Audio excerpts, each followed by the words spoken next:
Hello everyone, DBS ম্যাডামের ক্লাসে তোমাদের সকলকে স্বাগতম। আমি ডিবিএস ম্যাডাম। সবার আগে চ্যানেলটা সাবস্ক্রাইবের পর নোটিফিকেশন অন রেখো, যাতে যখন যখন ভিডিও আপলোড হোক তোমাদের কাছে পৌঁছে যায়। আলোচনার বিষয় আজকে ক্লাস 7 হিস্ট্রির আমরা চতুর্থ স্কুলের প্রশ্নপত্র সলভ করছি। এর আগের স্কুলগুলো হয়ে গেছে, আজকেই কিছু স্কুল দিয়েছি, সেটা দেখে নিও। আর পাঠ্য বইয়ের রেগুলার পড়া, প্রশ্ন উত্তর, সাজেশন ভিডিও, সব লাইন ভিত্তিক পড়া সব দেওয়া আছে, চ্যাপ্টার ভিত্তিক সাজেশনসগুলো দেওয়া আছে, সব প্লেলিস্ট ভিজিট করে দেখে নিও। ওকে, এখন শুরু করা যাক। দেখো কি বলেছে, বেমানান শব্দটা খুঁজে বের করো। নাড়ু, চোল, উড়ো আর নগরম, এটা আমরা চোল করব। নেক্সট পরেরটা বলেছে লুইপাদ, অশ্বঘোষ। আচ্ছা, সরহপাদ নাকি কানহপাদ? অশ্বঘোষ হবে। নেক্সট পরেরটা আমাদের বলেছে কৈবর্ত বিদ্রোহের একজন নেতার নাম। কৈবর্ত বিদ্রোহ না, এটা আমরা করতে পারি রুদ্রক।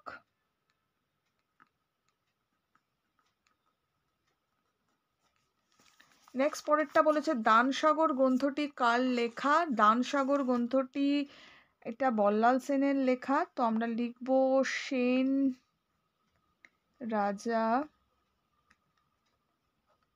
বল্লাল সেন।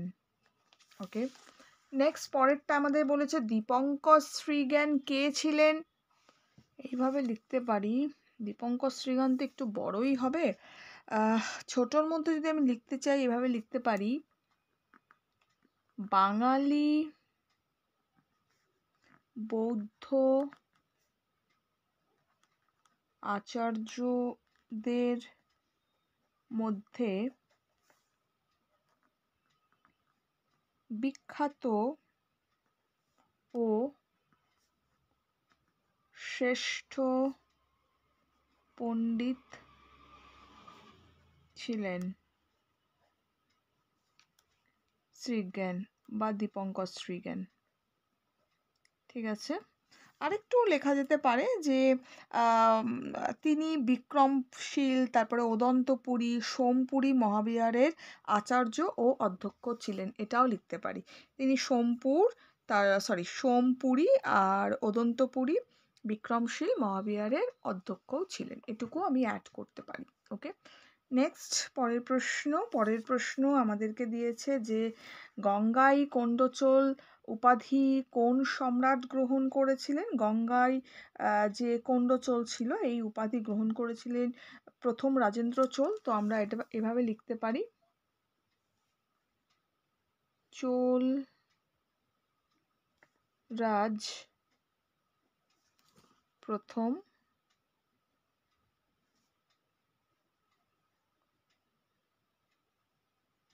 রাজেন্দ্র চোল। ঠিক আছে, চোল রাজ প্রথম রাজেন্দ্র চোল। নেক্সট প্রশ্ন দিয়েছে দু তিনটে বাক্যে লেখার জন্য, বলেছে প্রথম প্রশ্ন, বাংলায় পাল শাসনের তুলনায় সেন শাসন কেন বেশি দিন স্থায়ী হয়েছিল? উত্তর আমরা লিখব, বাংলায় পাল শাসন 400 বছরেরও বেশি স্থায়ী হয়েছিল, অপরদিকে সেন বংশের শাসন প্রায় 100 বছরের মতো স্থায়ী হয়েছিল। বাংলায় পাল শাসনের তুলনায় সেন শাসন কম দিন স্থায়ী হওয়ার কারণ, 1 নম্বর দেব, পাল শাসনের প্রতিষ্ঠাতা গোপাল যখন সিংহাসনে বসেন তখন তার প্রতি বাংলার জনগণের সমর্থন ছিল, কিন্তু সামন্ত সেন বা বিজয় সেনের ক্ষমতা লাভের ক্ষেত্রে সেরকম জনসমর্থন ছিল না। ঠিক আছে, এতটা দেখে নিয়েছো। নেক্সট পয়েন্ট আমরা দেব হচ্ছে পাল শাসকরা বাংলার সমাজের যেভাবে নিজেদের গ্রহণযোগ্য করে তুলেছিলেন সেন রাজারা তা পারেনি।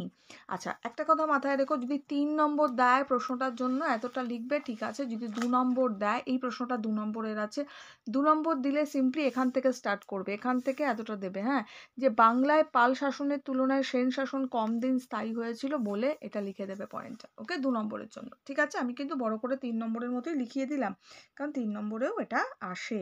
ওকে, নেক্সট পরের প্রশ্নে চলে যাব। নেক্সট প্রশ্ন দেখো, সুলতান মাহমুদ কবে কি উদ্দেশ্যে ভারত আক্রমণ করে? উত্তর আমরা লিখব, সুলতান মাহমুদ 1000 থেকে 1027 খ্রিস্টাব্দ পর্যন্ত 27 বছর 17 বার ভারত আক্রমণ করেন।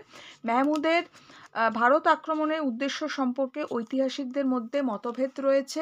দেন আমরা এতটা দেখেছো, দেন আমরা লিখব অনেকে মনে করেন মেহমুদের প্রধান উদ্দেশ্য ছিল ভারতের ধনসম্পদ লুট করা, তাই তিনি ভারতে স্থায়ী সাম্রাজ্য প্রতিষ্ঠা করেন। ২ নম্বর পয়েন্টে আমরা লিখব ধর্মীয় কারণে পৌত্তলিকতার ধ্বংসসাধন করার জন্য ভারত আক্রমণ করেন। ধর্মীয় উন্মাদনার জন্যই তিনি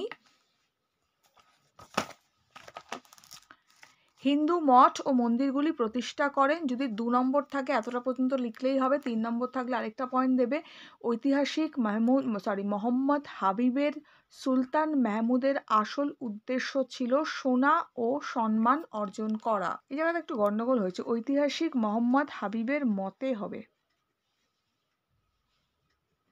মতে সুলতান মেহমুদের আসল উদ্দেশ্য ছিল তোমার সোনা ও সম্পদকে অর্জন করা। ক্লিয়ার হয়ে গেল? তাহলে এখানে প্রশ্নগুলো আমি সব দিয়ে দিলাম, এগুলো ভালো করে পড়ো। একদম বড় প্রশ্ন যেগুলো আছে সেগুলো একটাই ভিডিওতে আসবে, এছাড়াও আমি দিয়ে দিয়েছি, প্লেলিস্ট ভিজিট করো, সেখান থেকে দেখে নিও। এখনের জন্য এটুকু, বন্ধুদের সঙ্গে শেয়ার করো, লাইক করো। খুব ভালো থাকো, টাটা।